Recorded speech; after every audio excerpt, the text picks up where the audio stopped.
Episode 2 of the Diplomat Season 2 begins with Ronnie's funeral. It's a solemn affair, and Hal is at least on his feet and able to attend. As for Idra, she meets with Roylin in confidence and decides that she should show her face, politically maneuvering and even handing over a different coat too. Roylin is not sure this is a good idea, but right now, the ceremony is the safest place to be. Of course, people start to notice her there, including Trowbridge. He messes up his eulogy as a result and then hurriedly walks toward Roylin during one of the hymns. Roylin switches coats, just as Hal drops his cane, and with the Prime Minister busy and his eye off the ball, Roylin changes her coat and manages to get away without anyone seeing.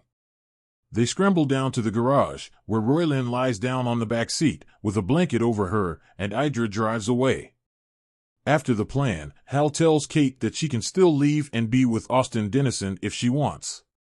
She shrugs it off for now, and when he leaves, Austin approaches. Apparently there is a secret plan to kill Lenkoff, orchestrated by the British government, but Kate is adamant they need Lenkoff alive to see if the British really have been pulling the strings here. Kate also does her best surprised Pikachu face, as she feigns shock at Roylin being spotted at the funeral. However, there's clearly still something between the pair. Stuart Hayford also returns to action after his stint in the hospital. Kate isn't particularly happy to see him back so soon, but he believes he needs to be active rather than mulling over Ronnie's death. However, seeing Ronnie's empty desk could be a constant reminder for him and trigger panic attacks he's been suffering with since the hospital. We'll have to wait and see on that front. So where is Roylin through all of this? Well, she's inside the U.S. Embassy and asks to see Austin Dennison.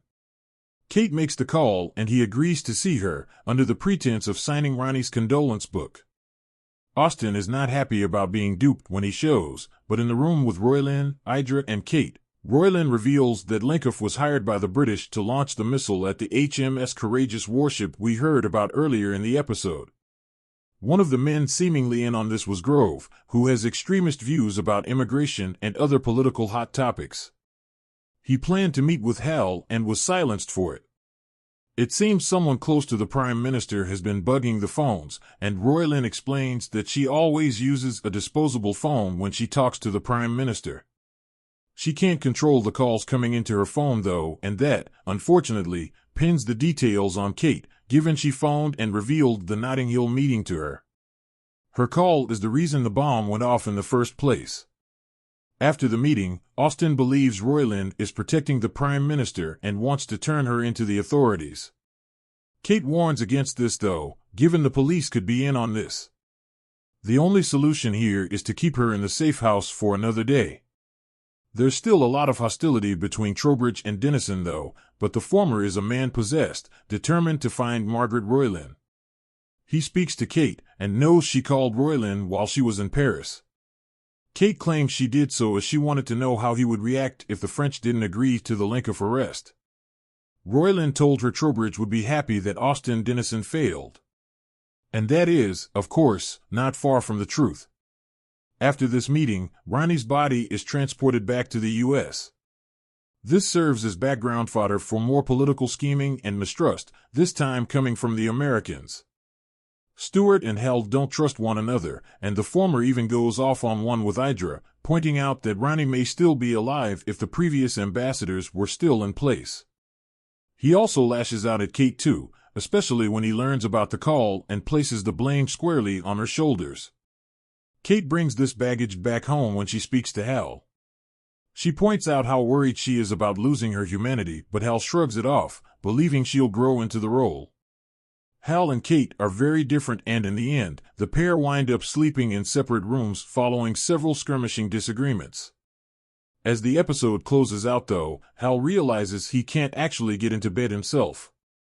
He needs Kate's help, and as she bows before him to help with his shoes, it's a very symbolic moment of how she's still subservient to him, but for how long?